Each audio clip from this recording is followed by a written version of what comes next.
One of the big players during the trade period was St Kilda, and they're our latest Footy on 9 season preview. Again, joined by Matthew Lloyd. Lloydie, the Saints have been busy, haven't they? They have been busy, and sometimes you look at clubs and they can bring in a lot of players, but you can ask yourself, have they just been desperate? Have they just been looking to bring players in? I remember Port Adelaide a number of years ago brought in a lot of players, but they weren't really going to add too much. I remember they brought in Trent McKenzie and they brought in Jack Trengove, but they were always going to be depth players. I think the Saints, they've nailed it. I think every single one of those players will play in round one and can have a big impact. Well, you touched on those players, Dougal Howard, Paddy Ryder, Bradley Hill, Zach Jones and Dan Butler. They do lose some talent as well though, don't they? I mean, Jack Stevens been a multiple best and fairest winner, and Josh Bruce a really solid forward. Yeah, big losses, yeah, I agree with that. Jack Steven though, he just needed to change. They weren't going to get much out of Jack Steven anyway. I think Daniel Hannebery can help fix that, in regards to getting a full season into Dan Hannebery. But I think obviously Bradley Hill's the massive one. Bradley Hill's as good a wingman as there is in the AFL. 3 premierships. Fremantle, he was a wonderful player for Fremantle. It's just that he didn't have enough support around him. St Kilda's biggest weakness is their foot skills. And Brett Ratten was brutal late in the year, saying, you can't kick. How do you expect to win games? And he didn't have the job at that stage. And I thought he was as honest as he could be, and saying, unless you can kick at this standard, you're not going to win. And Bradley Hill is as poised and as balanced as any midfielder going around. So one of the biggest recruits, I think the biggest recruit in the off-season.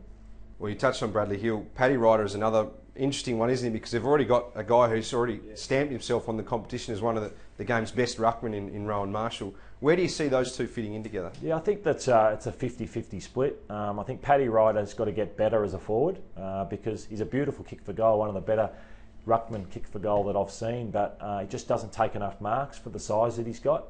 But Rowan Marshall's still a young footballer, so I think Ryder will just share the load with him. It might be Marshall 60%, Ryder 40%, but I think that should work pretty well. I guess the concern from the outside might have been that having Ryder take some of his ruck time might slow his development a fraction, but you think, I guess, the benefits outweigh that? Yeah, I think so, and Marshall can do it in both areas, so now it's just on Paddy to be able to do it as a forward and impact, because it's not going to be easy. We'll talk about Max King. Max King will play. I think will play in round one. So how does Ryder fit into that setup? You've got Tim Membry that'll be down there as well.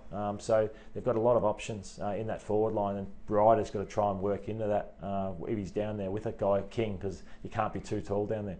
Well, Max King is the player that Saints fans are most excited about. We've seen glimpses from him in VFL level and of course at underage level, and we also saw his brother Ben King at Gold Coast, and I think that's what got Saints fans so excited about what he might produce should he be injury free. Yeah, I've been fortunate enough to coach the King boys through their junior football at Haileybury, and people ask me what the difference is. Ben King at the Gold Coast is more your hit up, floating type of player. He can be a good centre forward. Max King can be your stand and deliver. He can sit on heads, but he can also be very aggressive. He's an aggressive footballer, so he can do it in all ways. He can do it below his knees. He's lightning on the lead. He can sit on heads, but also he will ragdoll some defenders pretty early on in his career. So all the hype should be there. Pencil him in if his body can stand up. He's the real deal. The Saints have been really cautious with him, haven't they? But how much would he be itching to get out there right now? Yeah, he's watched his brother play and get a taste of it. He's watched a lot of draftees. His goal was to be the #1 draft pick, so he has high ambitions, Max King, and he was disappointed at the fact that his knee stopped him from being the #1 draft pick, because I truly believe that he would have been that #1 pick in the draft had he had a full season and not done his ACL.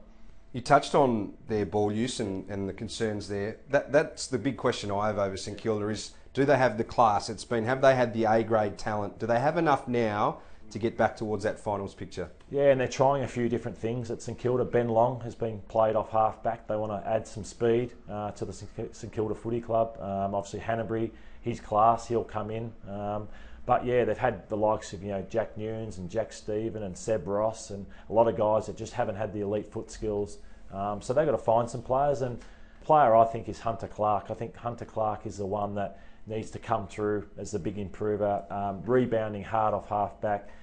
He and Caulfield, probably for early recruits, haven't delivered like the Saints would have hoped for. So they're the two probably players that need to come through. When you get drafted in the top 10, you'd hope that you'd be 200 game players, and that's what I think Hunter Clark will be.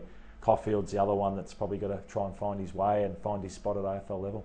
Well, they'll be hoping for a change of fortune under Brett Ratton. He really injected some life into the club when he took over on an interim basis last year. Now full-time coach. Do you think that's a real advertisement now for getting those more experienced guys back in the coach's box? It's wonderful to see. I think that he'll be better for it. He was a good coach at Carlton, but then being under Alistair Clarkson and 3 premierships, he's come. I think he said he doesn't sweat the small things anymore. You know, he used to get caught up in a lot of things. He doesn't.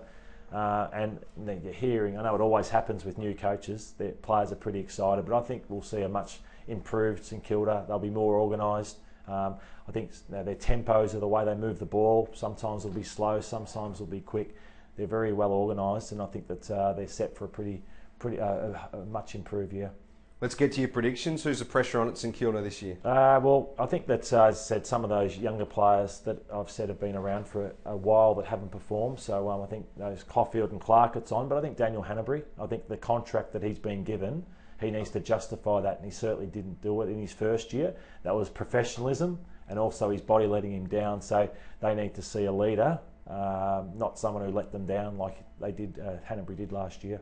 Their biggest improver for 2020? I'll say that the player Dougal Howard that's just come in, I think that Port Adelaide have lost a good one there, and I think we can say he'll play at centre half back. He's got a great leap. We saw him take sit on Paddy Ryder's head in the pre-season and take an absolute screamer.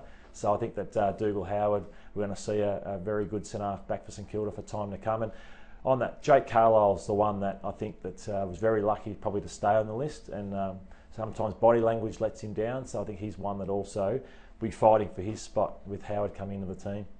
Well, 2020, where are they at again, St Kilda? I'm going to bring them into the 8. I'm going to say they're going to finish the 8th, St Kilda. I think Dan Butler's pressure in the front half, Hill's run, Ryder in the ruck, Howard at centre half back, and the natural improvement from what King's going to give them, I think they can be the surprise packet. St Kilda into the 8, big call. It'll be interesting to see you've squeezed out. For more on that, wideworldofsports.com.au and 9 Now. Thanks again, Lloydie. Thanks, Ed.